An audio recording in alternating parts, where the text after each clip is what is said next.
Raquel, Mazel Tov to you and your family on your Bat Mitzvah. And today, as we celebrate your Bat Mitzvah, we also celebrate we are reading the Parsha of Tisa, which we've learned has history in your family. Your dad and your Saba both had that Parsha. And we're also celebrating the 103rd anniversary of the first ever Bat Mitzvah, which was also the Parsha of Tisa. And so the women clergy here at VBS, myself and Cantor Rafi, are very honored to be part of the celebration as we officiate Raquel's Bat Mitzvah today. And since we're on this Tisa kick over here, I will share that it also happens to be the anniversary of my Bat Mitzvah, which was also Parshat Tisa. So we love the Parsha. It's a very good Parsha, and we are very happy to be celebrating so many wonderful things, especially Raquel, your Bat Mitzvah today on this wonderful Shabbat morning. I want to share with you another Tisa link here, and you'll see how. I really enjoy, you'll see why I, as a rabbi, really enjoy this Apple TV show called Extrapolations, because season 1, episode 3, is called The Fifth Question, and it features David Diggs of Hamilton fame, and he plays Rabbi Zucker at a congregation in Miami in the future. And like we have here bar mitzvah students, bat mitzvah students, Rabbi Zucker has a bat mitzvah student named Alana. And after services towards the start of the episode, Alana asks Rabbi Zucker a series of God-related questions, and they go back and forth, and Rabbi Zucker responding very rabbinically, answering her questions with more questions, and they go back and forth, and finally, Rabbi Zucker responds with the following. You'll see why I really like this TV show. He says, "The Torah says that God is merciful and gracious, slow to anger, and abounding in steadfast love." Guess which Torah portion that comes from? Tisa, that's right. It comes from this Parsha, Tisa, Exodus chapter 34, verse 6. In Hebrew, Adonai, Adonai, El Rachum Vechanun, Erech Apayim Verav Chesed Ve'emet. Now, these words may sound familiar to you, even if you didn't have your bar or bat mitzvah on Parsha Tisa. You may be familiar with these words, because we sing this during the high holidays, and during the Torah service on Yom Tov, on Jewish holidays, we sing these words as well. Adonai, Adonai, El Rachum Bechanun. Sound familiar? And this description of God, this description that God is merciful and gracious, slow to anger, and abounding in steadfast love, is a fundamental Jewish conception of God, and it arguably shapes the Jewish understanding of God as much as the declaration, Shema Yisrael, Adonai Eloheinu, Adonai Echad.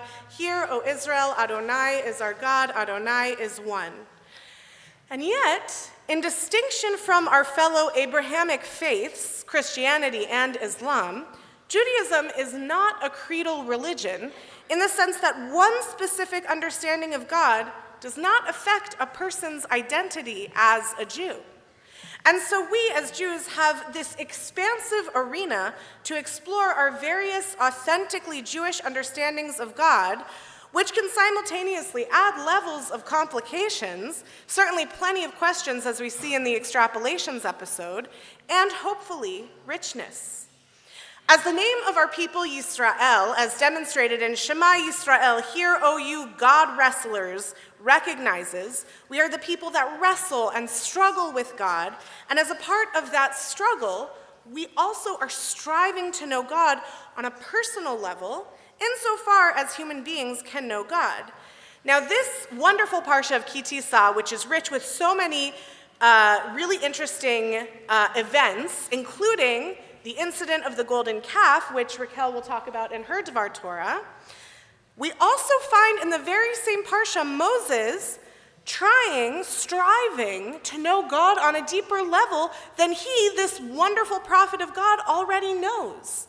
And so if you look in your Chumash, in your Eitz Chaim Chumash, on page 538, if you look at Exodus 33, verse 13, You see Moses saying to God, "Now if I have truly gained your favor, pray let me know your ways, that I may know you and continue in your favor. Consider too that this nation is your people." And if you look a little further down on page 539, verse 18, Moses says to God, "Oh, let me behold your presence." Now I want to draw your attention to how he says it in Hebrew in verse 18. He says to God, "Hareini na et kvodecha." So we have the translation of kvodecha as presence, but it's connected to the word kavod, so it could also mean honor.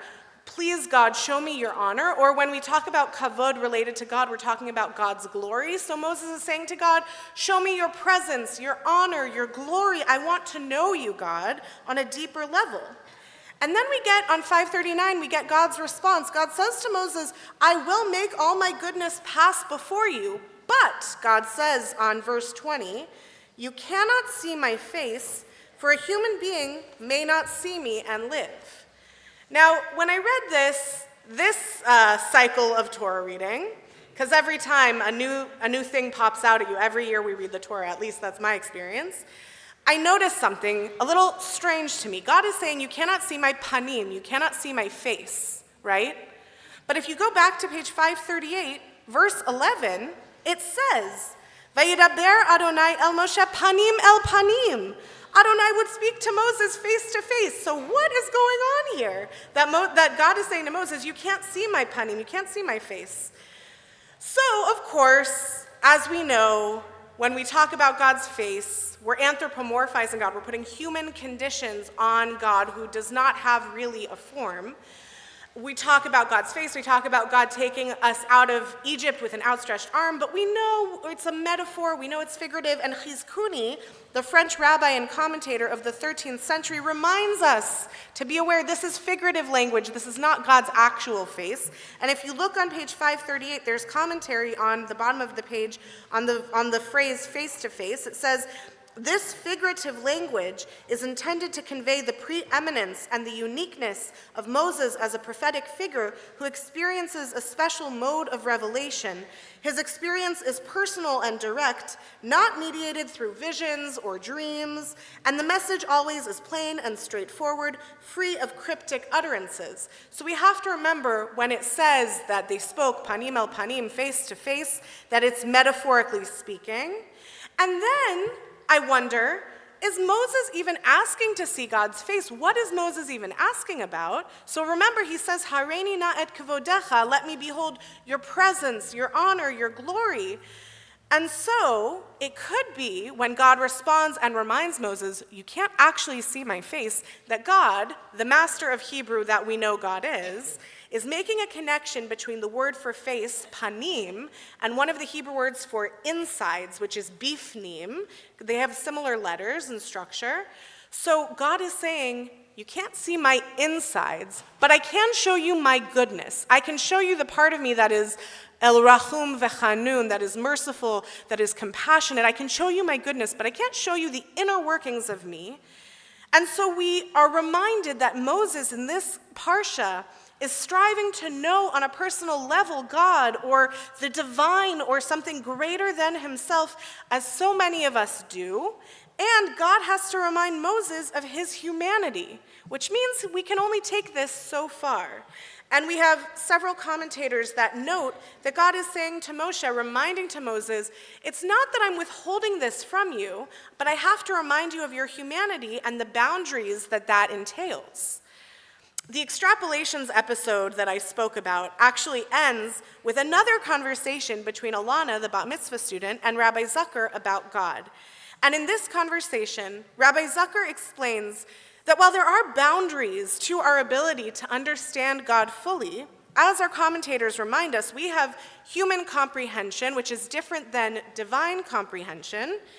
It is still upon us as Jews to strive to have some sort of understanding of and relationship with God, or at the very least, an understanding that there is something bigger than ourselves in this world that we are a part of as Jews, our community, our people. We are a part of something greater than just our individual self.